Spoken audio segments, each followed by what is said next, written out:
I would like to commence this presentation, Pilgrim, who is calling you, with the Pilgrim's Prayer. Jesus, my Lord, my friend, you, the image of God, you, source of communion, of freedom, and of love, you who are my servant, you always walk with me. What is a pilgrimage? A pilgrimage is a physical journey for a spiritual purpose, that is, a journey towards God. What is a pilgrim? A pilgrim is defined as a person who goes on a pilgrimage route in pursuit of a goal. Realize that all religions feature pilgrims going on pilgrimages. For example, Muslims travel to Mecca. Buddhists travel to the 4 primary locations of Buddha in India and Nepal. The Jews of the Bible traveled 3 times a year to Jerusalem, while Christians travel the various Camino routes to Santiago de Compostela, to Jerusalem, and to Rome. What is a Camino, and why is it still important today? Camino is a Spanish word that translates as path, way, road, or journey. The Camino has come to represent a metaphor or allegory for life's journey, focusing as it does on patience, endurance, and self-discovery. Essentially, it is a long hike or pilgrimage undertaken by foot or on a bicycle, or even on a horse, starting from various common destinations, often over rough terrain, to one of 3 destinations: Jerusalem, Rome, or Santiago de Compostela. You might ask, why Santiago de Compostela, originally a small Roman settlement in rural Iberia? St. James the Greater attempted to fulfill the Great Commission of Christ by traveling to Hispania, or modern-day Spain and Portugal, after Pentecost, where he tried to spread the word of God from 33 to 40 AD. Allegedly, he preached in Zaragoza, Spain. He returned to Jerusalem and was beheaded by King Herod Agrippa I in 44 AD. According to the Catholic Church, his body was miraculously transported and interred in Spain by his followers. The very first Christian pilgrimage was to Jerusalem, commencing in the 1st century with the early church. Christians began making pilgrimages to Rome as early as the 2nd century to visit the tombs of the apostles Peter and Paul. Pilgrimage to Santiago de Compostela commenced shortly after 813 AD.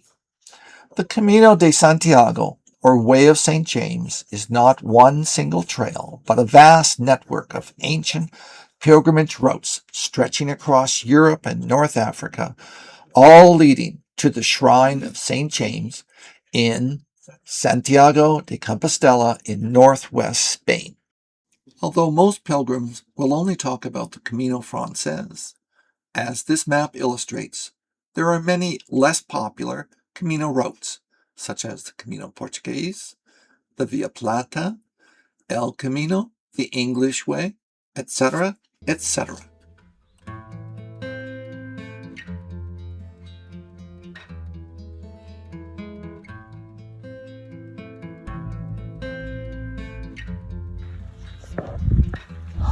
These are the Pyrennees. They are beautiful, incredibly beautiful. But this is also the Camino, going straight up still.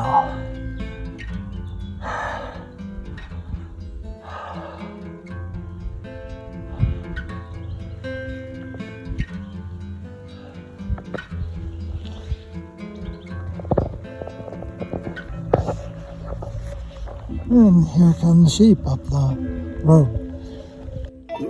And that's driven by the shepherds.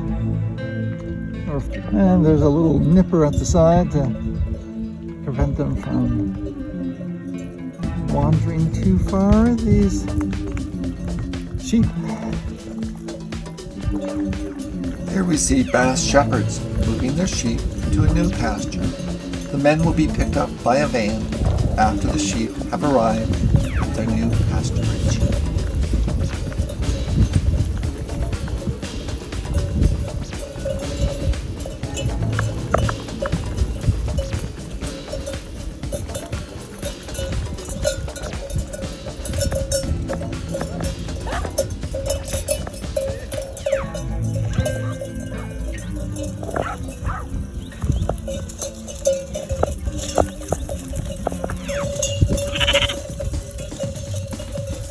I guess they have to listen to the dog more than the human.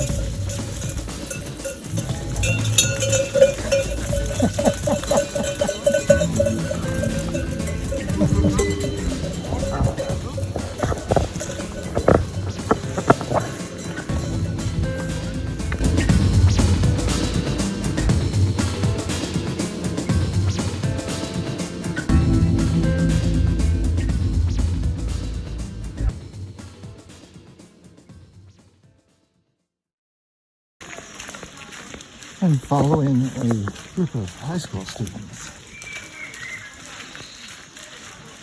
We're off the road, so this is what we're going through right now. Quite lovely with the birds singing.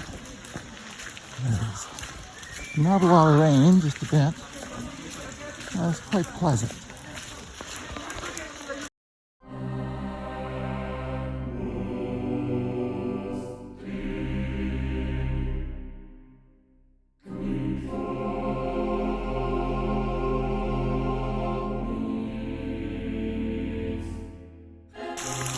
So how bad exactly does it get, this rain? Well, pretty bad. I'm the only fool out here right now getting wet.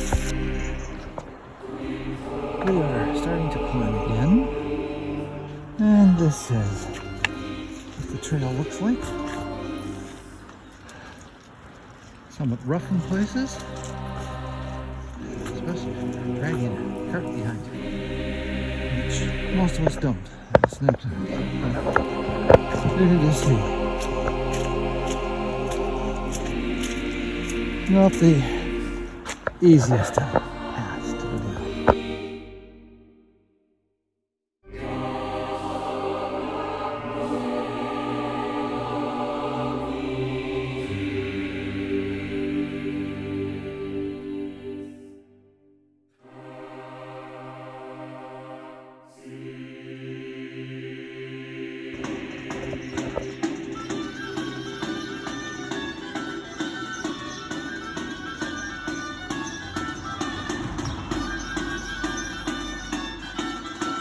I'm just following these city musicians around in Punta Pyrennes.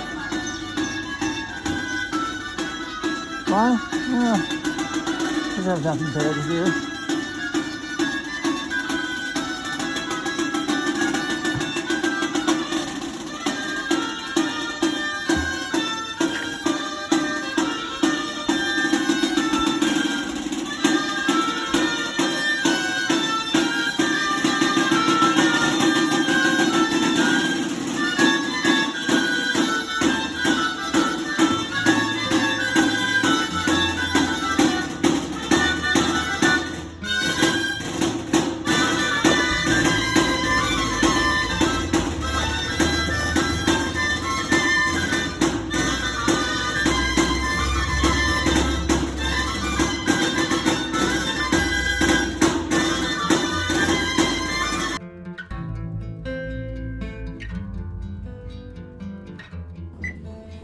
It being Spain, yes, there is a wine fountain with wine and water taps available for pilgrims on the Camino, and it is very well known by pilgrims now.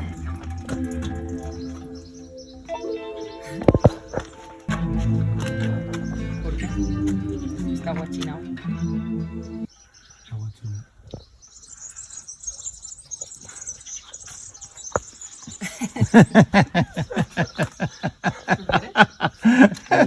¿No? ¿Nada? No.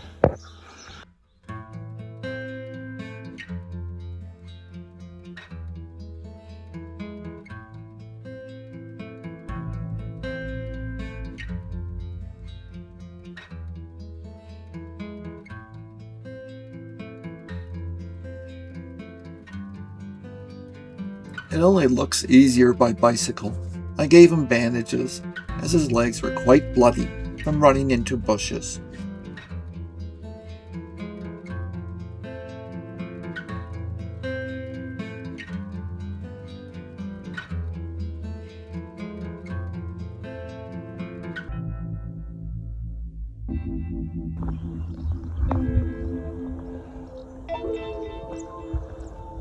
Well, are you looking for something to eat?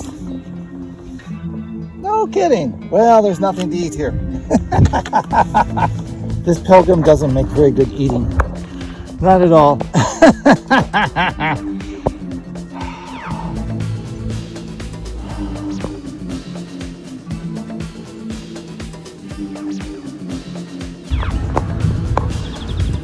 So you think you're good?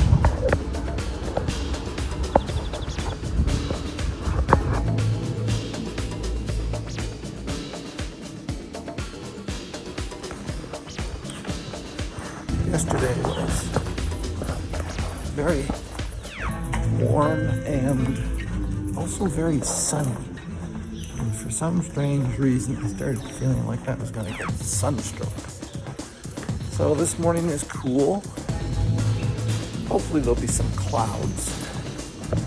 We'll see. In any event, we're in Santo Domingo, and we're heading off about 17 kilometers to our next place. We're in front of the cathedral where the miracle of the chickens is supposed to have happened. I got to see the chickens just before Mass.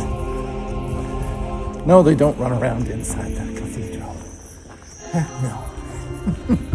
They are inside a cage. But it's pretty neat to see them. Or you can take a tour of the cathedral. The tower, the bell tower.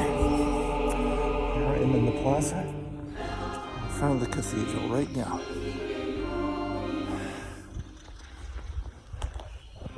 Behind me is the tower where the bells ring. Behind me here is the cathedral itself. Over here is a much smaller building associated with the church. And so, we're off again.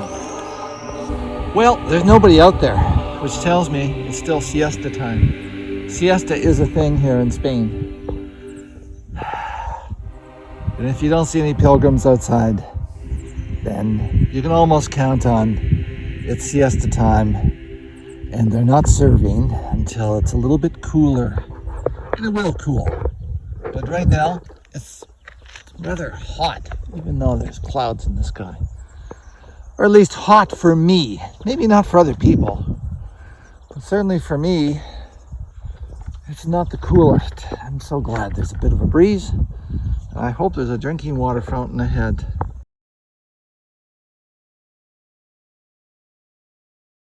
There's only one coffee. Yeah. My coffee is one experience. It's lovely. That's great. I am total coffee.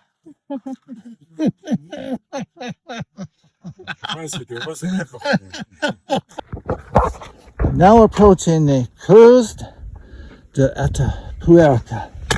And this is what you have to deal with. Horrible limestone rock that you have to get across. And there is no easy way. There's a military field on one side. This terrible limestone underfoot, causing all kinds of problems. Another side is a hillside that you're going to roll down if you attempt to walk that way. So finally we're getting through it.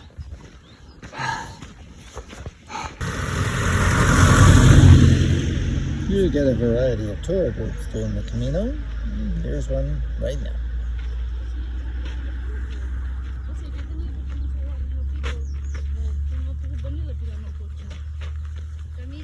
Buen camino.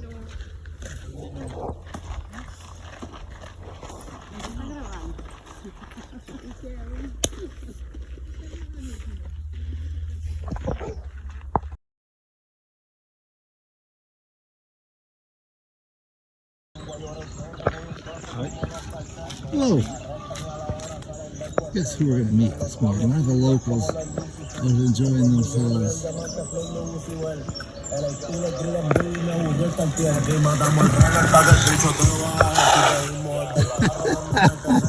The coolest guy on one of those silly things I've ever seen.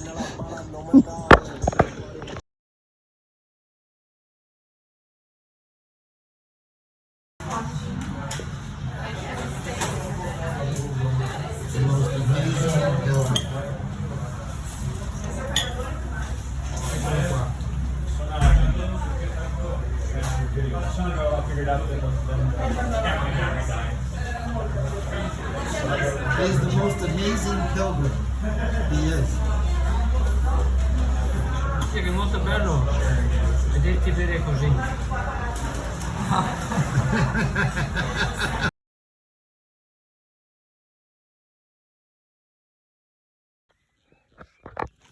Well, we're going up another hill, and it's the Meseta.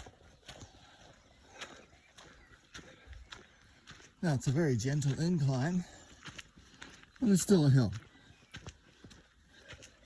So those people who say it's like the prairies where it's flat as a board, no, they really don't understand what flat as a board means. This is what the prairies are in Canada. So what's at the top of this hill? Well, a couple of markers that you're actually still on the right path. A couple of crosses. I was kind of hoping for a bus stop right there. It's just a bulletin board. Oh, that's kind of disappointing. Of course, you're not supposed to be taking the bus, but after such a terrible hill, yeah, I'm thinking a bus would be really helpful right now. And on the bulletin board is very little except a bunch of graffiti. There's also a shelter to rest out of the sun, out of the rain.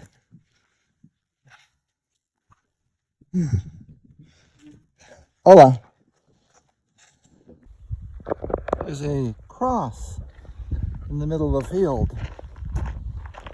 And you have to ask yourself, why is there a cross in the middle of the field? And the answer is probably because the original route for pilgrims was actually farther over from the road. But as modern times came, land ownership changed, and also that road construction altered a lot of these pilgrims' routes. Yes, we do see on occasion crosses in the middle of a field, which tells me the pilgrim's route probably was not right beside the road because the road didn't exist back then. It was probably over there, and that's where the pilgrims would pray along the way to Santiago. Nice piece of history.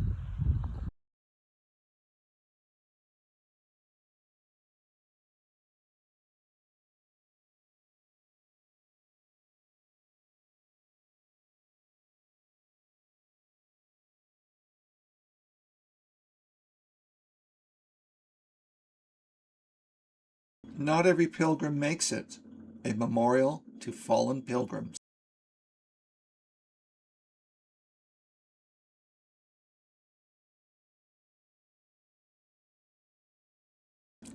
This appears to be an Iberian wall lizard.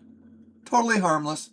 You will often hear them running away from you unless it decides to go sunbathing, as this one did on the road. Popularly known as Gaudi's Palace, it is not a palace at all, but was originally built as an office or administrative building for the bishop at Astorga. Officially, it is known as the Episcopal Palace of Astorga, Palacio de Gaudi. Today, it functions as a museum and Camino stop. So, rather than grumble that they don't sell this piece here, I just bought another set of sticks in Lyon. So from Saint Jean to Lyon, that's what happened to my walking sticks. So that's one example. Another example, these shoes. These shoes, though they had a small tear on the side there. Unfortunately, about a week back, the very back of these shoes collapsed. A lot of heel pain. What did I do? I put some bandages in there in order to make it to where they actually had shoes. Because one of the problems in these villages is there's so little industry left that stores like shoe stores do not exist in these little villages on the Camino. So I had to wait till a larger town like Lyon, where I was able to get a set of shoes. The bandages worked not bad, but now that I have new shoes, and I will also mention, these are an extra wide. An extra wide, I found, are difficult to find. So consequently, price-wise, it was not a good deal. There was nothing cheap about extra wide shoes that fit my feet. Everybody is thirsty in this heat, even the metal sculptures.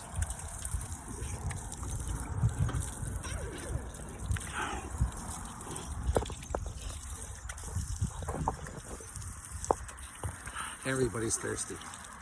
Everybody.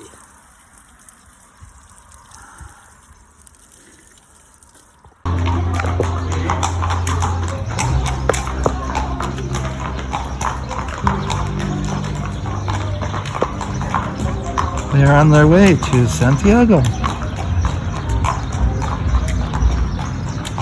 They're the same horsemen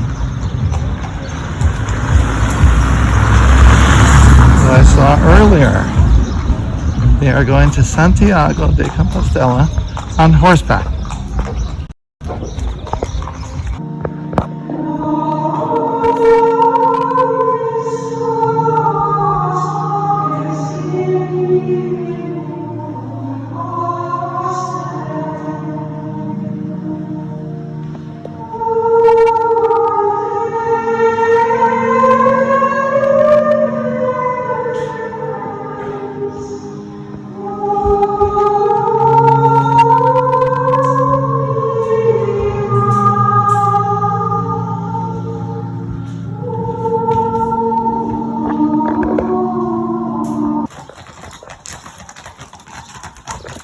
Buen camino. Buen camino.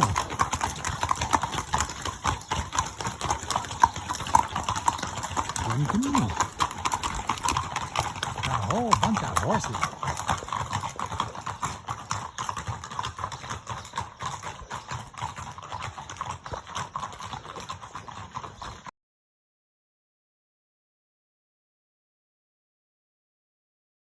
Just beyond Santa Colomba de Somoza, at the highest point of the Camino Frances, is the Cruz de Ferro.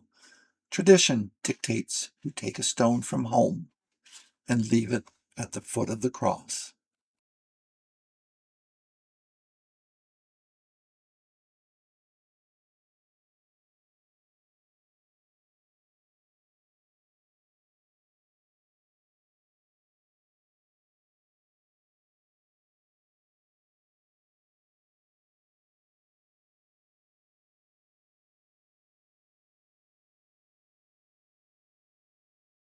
The day started out so promising, but unfortunately, an Achilles tendon, which had bothered me since crossing the Pyrenees, forced me to stop and seek medical help. It was the end of the Camino for this year.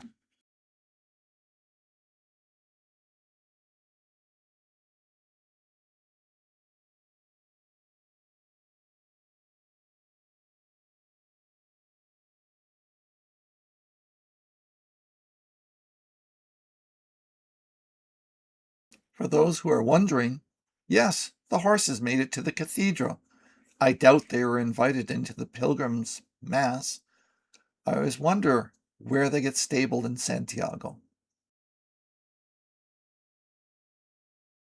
I've now shown you a glimpse of my journey on the Camino Frances.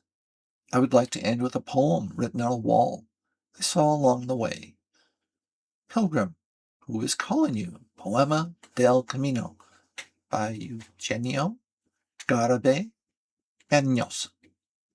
Dust, mud, sun, and rain is the way of St. James. Thousands of pilgrims and more than 1,000 years.